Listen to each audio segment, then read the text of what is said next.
Bom, quero falar também aqui sobre o Jailson, volante do Palmeiras, que já foi especulado no Cruzeiro em 2 ocasiões, né? O atleta aí que está então com seus 28 anos de idade, tem contrato com o Palmeiras só até o final desse ano, até dezembro, e na minha opinião poderia sim ser uma alternativa para um atleta muito mais de marcação, né? Obviamente ele não vive uma grande fase, mas quem que do Cruzeiro contratou nesse ano que vivia uma fase excelente, né? Por exemplo, o Richard, o Ramiro, o Matheus Vital, o Lucas Silva, não, nenhum desses vivia uma fase gigante, mas são atletas que já tinham demonstrado um bom potencial, assim como o Jailson, né, que jogou bem na Turquia, jogou bem também no Grêmio entre 2017 e 2018, mas que desde quando voltou para o Palmeiras tem sido muito mais reserva do que titular. Ele até volta de lesão e fica alguns jogos à disposição do Palmeiras, ó, vou deixar aqui com Abel Ferreira. No último jogo contra o Goiás ele ficou no banco, aí ficou no banco também contra o Corinthians, no duelo aqui, deixa eu ver, contra o Cruzeiro, ele, deixa eu só verificar, não foi nem relacionado para esse jogo. Jogou a última partida contra o Cuiabá, vitória fora de casa, lá no dia 19 de junho, não é isso? Não, 19 de agosto, no mês passado. Jogou aí um pouco mais do que 10 minutos e o último jogo como titular na derrota para o Fluminense, que o Palmeiras estava reserva, ele jogou 66 minutos. Mas assim, nos últimos, sei lá, pegar aqui 10, 15 jogos, ele jogou 3, né? E um apenas começando como titular. Então está certo que quando terminar o ano, não vai ter essa sua renovação de contrato. Ele chega no ano passado, somou apenas 20 jogos, 1 gol e 1 assistência. Nesse ano com mais 22 partidas, então tem sido muito mais reserva do que titular e alguns problemas físicos, né, dessa sua passagem.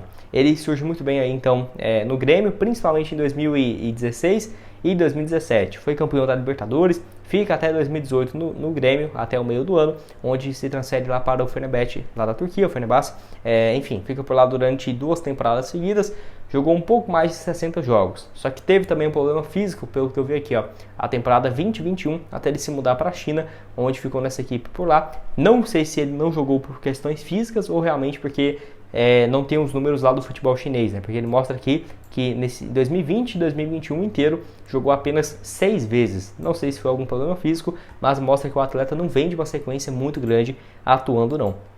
O Cruzeiro buscou sim algumas opções de volante nessa atual temporada, só que acabou esbarrando em algumas pedidas financeiras e o Jailson foi muito mais especulado em janeiro, fevereiro, antes dessa definição, do que, por exemplo, nessa janela do meio do ano, né? Então eu quero saber o que você tem a dizer sobre o volante aí do Palmeiras, que como já o contrato dele se encerra em dezembro, falta menos de 3 meses, já pode assinar um pré-contrato e se mudar de graça para a Raposa no ano que vem.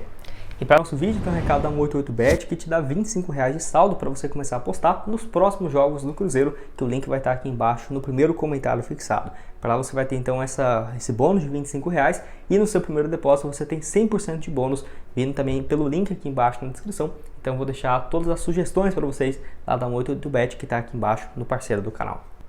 Bom, então em junho de 2022 surgiu essa notícia, né, de que assim, no caso a cidade de Betim, junto com seu governador, estaria oferecendo esse projeto para o Cruzeiro numa área total de mais de 97 mil metros quadrados e que seria mais de 50 mil metros quadrados no caso de arena multiuso. Realmente seria um projeto bem grande para a torcida do Cruzeiro e que, no geral, o Cruzeiro, na teoria, não tinha que gastar nada, tá? Porque todos os investimentos seria de investidores que já estariam interessados nesse projeto, então basta o Ronaldo ligar e falar que gostaria de começar as obras, que isso aconteceria em junho de 2022, onde já tinha assim alguns problemas do estádio com o Cruzeiro, que acabou se intensificando em 2023 e que essa proposta, não sei dizer se ainda está na mesa ou não, mas foi sim uma alternativa para o Cruzeiro em junho do ano passado.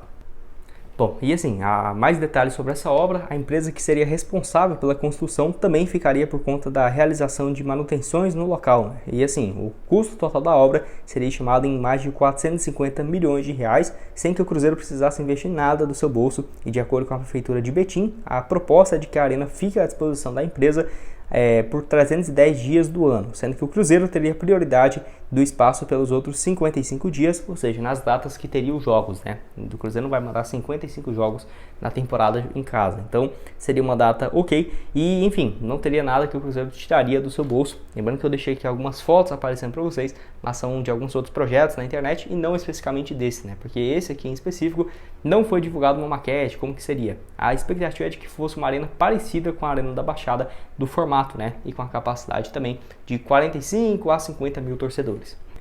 Bom, vale lembrar também que inicialmente teria sido divulgado que o Cruzeiro teria direito a 80% da renda líquida de todos os eventos esportivos, como por exemplo a bilheteria, ingressos e tudo mais, só que a participação do clube poderia ficar entre 70%.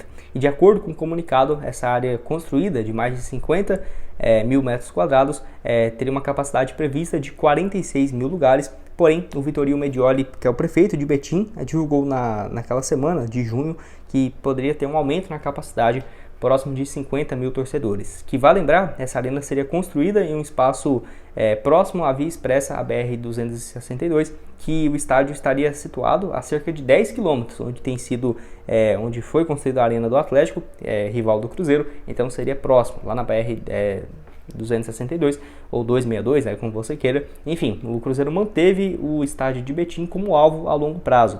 E assim, não está descartado, por exemplo, o Cruzeiro não vai fazer esse projeto, nem nada desse sentido.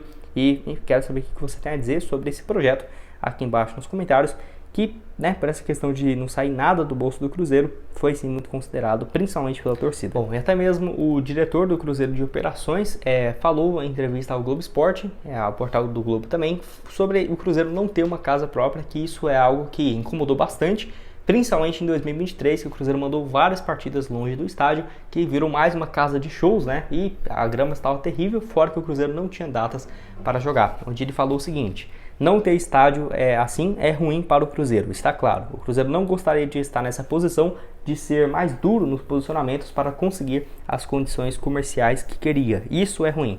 Não temos condição de deixar proposta fora da mesa, não posso tirar nada da mesa e fechar a porta para ninguém. No momento desse, admitiu assim o Henrico, que é responsável então por o diretor de operações do Cruzeiro, que enfim, o Cruzeiro chegou a um acordo com o Mineirão, que é válido até 2025, pode ter sim uma exclusividade nos próximos anos, principalmente pelo Atlético já ter seu estádio próprio e o Mineirão realmente ou vira uma casa de shows ou fecha esse acordo com o Cruzeiro para ter pelo menos algumas partidas no ano, porque se o Cruzeiro, por exemplo, ficasse em definitivo no estádio do Independência, junto com o América, realmente o Mineirão para jogos iria ficar para ninguém, então realmente seria uma situação bem triste, e eu particularmente prefiro muito mais o Cruzeiro fazendo o seu estádio, por exemplo, se fosse para uma capacidade maior, por exemplo, 60 mil, 65 mil torcedores, porque 45, 40, 50 mil eu acho muito pouco, realmente, acho que não compensa de forma alguma, principalmente por já ter o Mineirão, que a torcida se sente em casa, e se chegar a esse acordo, o Cruzeiro tendo essa exclusividade, não perdendo partidas por conta de que vai ter show ou o gramado ficando terrível, eu acho que o ideal seria continuar assim no Mineirão e ir arrumando a casa aos poucos. E quem sabe no futuro, daqui 2 anos, 3, 4, o Cruzeiro não possa considerar começar essas obras, principalmente se tiver nesses moldes, do Cruzeiro ficando com uma parte relevante da bilheteria e também não tirando nada do seu bolso, tendo participação de outros investidores, porque nesse momento pensar o Cruzeiro tirar 500 milhões de reais no mínimo, para construir um estádio, eu acho que nem 500 milhões você constrói nenhum estádio para 30 mil pessoas, ainda mais teria que ter outros apoiadores e tudo mais, não é uma realidade. Mas tendo essa proposta que foi na mesa do Cruzeiro, eu fico até surpreso como que não levou adiante no ano passado, mas igual o próprio Henrico deu essa entrevista ao Globo Esporte, afirmando que não fecha as portas para essa oportunidade. Bom, o Jorge Nicola também trouxe essa informação aqui, que o Cruzeiro fechou essa parceria com a W Torre, empresa que tem parceria com o Palmeiras, com o Allianz Parque, e que a arena teve um custo de mais de 660 milhões de reais em 2010 a 2014. Mas certamente se você fosse fazer essa obra de novo nos dias de hoje, passaria dos 1 bilhão de reais tranquilamente. Enfim, o estádio é excelente, e tudo mais do Palmeiras, só que o repasse, se eu não estiver enganado, da W Torre para o Palmeiras, que tem sido um problema nos últimos anos, que o Palmeiras cobra na justiça, se eu não estiver enganado, um valor bem relevante, junto à empresa que não tinha repassado alguns valores para o Verdão. Mas enfim, o Cruzeiro assinou, de acordo com o Jorge Nicola, uma parceria com a W Torre, empresa de engenharia especializada em construções de grande porte, que, lembrando, além do Palmeiras, tem também conversas com a Vila Belmiro, do estádio do Santos, e agora, quem sabe, no futuro, não possa fazer um estádio para o Cruzeiro. Enfim, algumas alternativas. Está claro para mim que o Cruzeiro, sim, monitora essa possibilidade de ter um estádio próprio. Não acho, por exemplo, que vai ser algo do dia para a noite, mas no futuro, daqui